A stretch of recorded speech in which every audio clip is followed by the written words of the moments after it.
Hello you beautiful people and welcome back to Let's Play Warhammer 40k Inquisitor Prophecy. In another round we begin with a little talk to Nathanael Grexus. So tell me, Inquisitor, how can I assist the Imperium today? I hear that you are an expert on Xenos relics. Oh, well, I've only dabbled in the fine arts, unless you want to transport them unnoticed by Imperial authorities. Then I am definitely your man. Let us pretend I didn't hear that. I am trying to locate a unique Xenos artifact. In that case, I might know of someone who could be of help.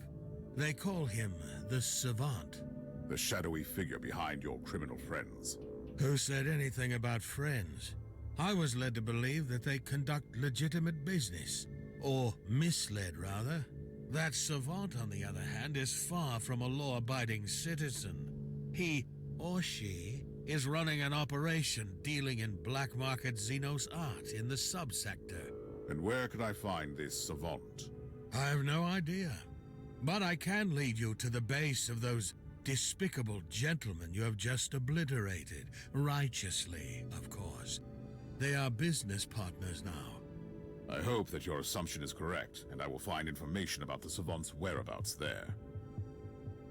Alright, okay, that is actually it. Prophecy, the Thema Ultima, travel to the next location we will do.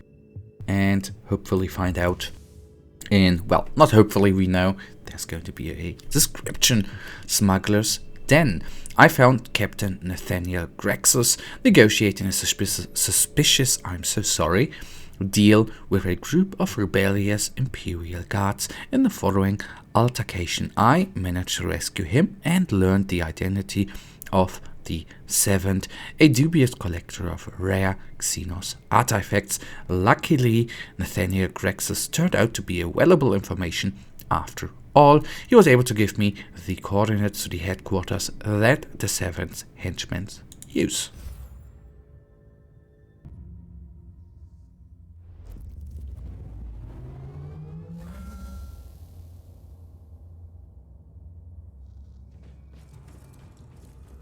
And now comes the hard part. You will need to make these unworthy Imperial subjects reveal the location of the Savant. I don't have time to deal with prisoners and interrogations.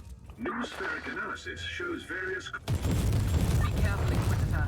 The Argus shows several patrols moving around in the target area. No problem at all. Although I am curious why this one guy did not immediately die, but well, down he is. First, I guess you could call it bonus objective, so to say, but first, patrol is down. That is very, very nice. I guess we can go through them. Keep your distance from those barrels. One careless shot and the whole area will go up in flames. Thank you very much, Captain, but as you can see, we already know that since these are actually the basics of this wonderful game. There's another patrol. Let's bring them down.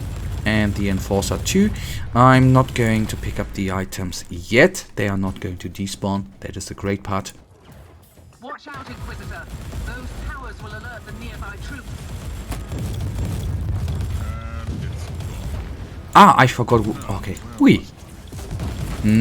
I forgot one tower, one alert tower. That is quite nice. So let's then see. I wonder what this machine does. How many beautiful enemies are actually going to approach us and try to take us down. They are probably not going to be that much of a problem, but in the end you never know. Sometimes, as I always like to say, these things obviously they can escalate quite quickly, but as you see, the tarantula is doing nice damage.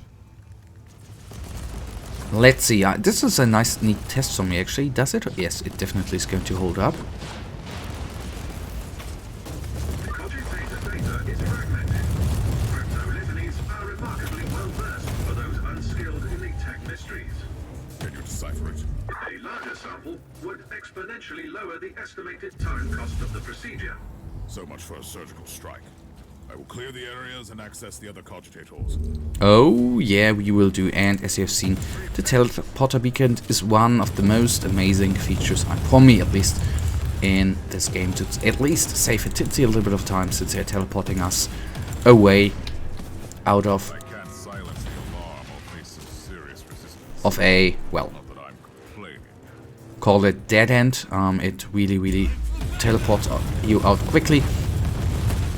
This is what for me currently is really I always have a problem seeing the skulls, the traps on the ground. This is one thing I am not getting used to. I think I have a wild guess, and that guess is multitasking on the other hand, looking for the next couple of enemies and not paying attention to the little skulls on the right, on the left, plus of course the laser line you see there. But well, normally you are able to quickly bring them down, but I of course mean the enemies which are spawned on the other hand.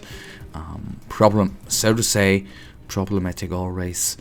Those the mines which can be teleported in, these from time to time tend to be a little bit of a problem.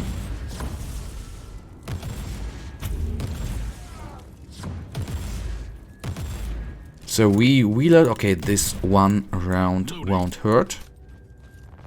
And yes, I did not want to reload. I actually did just want to call in the Tarantula. I misclicked there. Shame on me. Another quick test how long it's actually going to hold up. This is the wonderful part about the new armor I have equipped. Not only does it have a little bit, well, it's I think a little bit better for our attributes, but you can see it is even very helpful. Research report. Evaluation of the unknown Xenos artifact carried out on behalf of Commander Larking. The item in question was received for in-depth analysis without any context regarding its origins or the circumstances of how it was obtained. The Fabricatus tag in the attached data wafer is clearly just an unofficial term to describe a long-extinct Xenos race. I have only found passing references to them in the info tomes. Fabricatus objectives have solely been discovered in the Caligari sector, dating from millions of years ago. Conclusion Alpha. The ornaments on the item bear a strong resemblance to Necron symbology. This would be so cool if Necrons would actually be included, or would have been included, but significant alterations suggest that the Xenos symbols were used without properly understanding their meaning. My theory is that the Fabricatus discovered Necron technology and tried to copy it. I understand that. Conclusion better. The Cypher servitors with the attached cerebral glossalia modules managed to decrypt one short segment. It contains reference to a final war when the wheel space and the warp will extinguish each other, unleashing the apocalypse of the entire galaxy. But at this stage I will require more samples to offer more insight. Summary. The smugglers employed the service of a magus to analyze for them. Based on his research on the Fabricatus artifact, he assumed that this long extinct race must have discovered the remains of Necron technology millions of years ago and tried to reverse engineer it. Still no data on the location of the person of interest. Located an infotome tagged Fabricatus and Requillery though. That unique term again. What could you find out about them? Data source recently finished combing through the material. Warning, 99.9% speculation. Give me a summary. The Fabricatus were a Xenos race, confined to the Caligari sector. Extinct for several millions of standard years. Hypothesis, based on Fabricatus archaeofragments. These Xenos tried to adapt Necron technology, with no significant result. And that is actually understandable, since Necron technology is actually on the top of all the 40k races, right?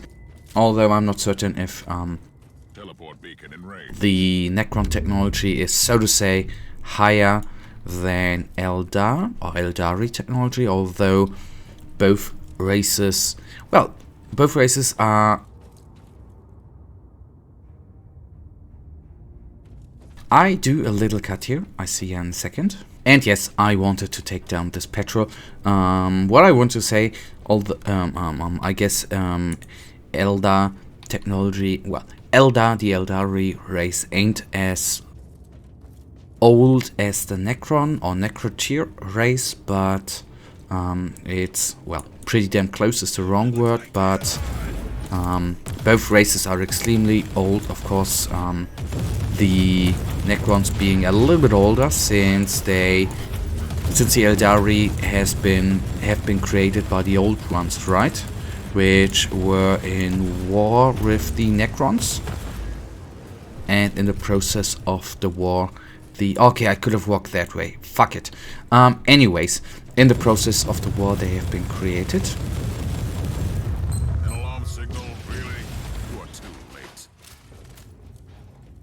But technology-wise, I would tend to say, although this is not true knowledge, I would even say the Necron technology is a little bit better than the Eldari technology, but ain't certain on that. The advantage, of course, so to say, the Eldar have over Necrons is the psychic gene they have, or which all other races actually have. Not certain. Do the Tau have psychers? I don't even know. I don't think so.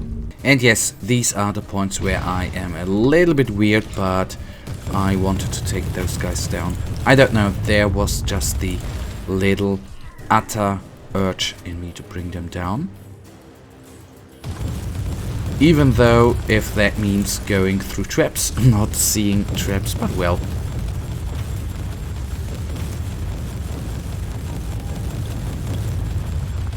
And this is AoE damage, just a couple of hits and a multitude of them enemies actually do explode. I absolutely love that. Alright, maybe the other way would have been the better way. Shame on me. Tarantula Hyperius, this gun is actually called. So, one more cogitator remains. I'll do a quick cut and come back when I'm up there. Although I probably should have left the time in there. I don't know if I cut it out.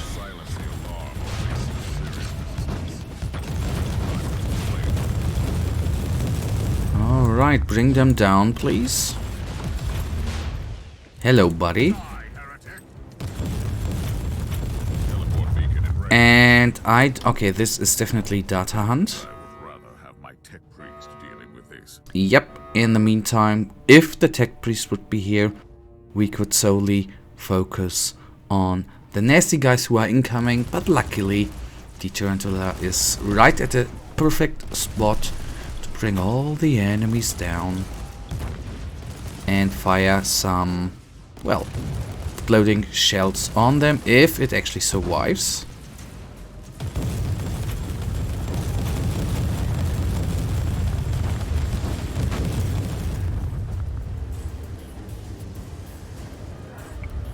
Transcriber skull transcript. What a word.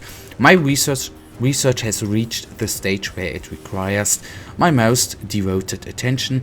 I must temporarily abandon the supervision of the trade in Xenos relic and leave those impeccable deserters in charge, which is not a decision I make lightly.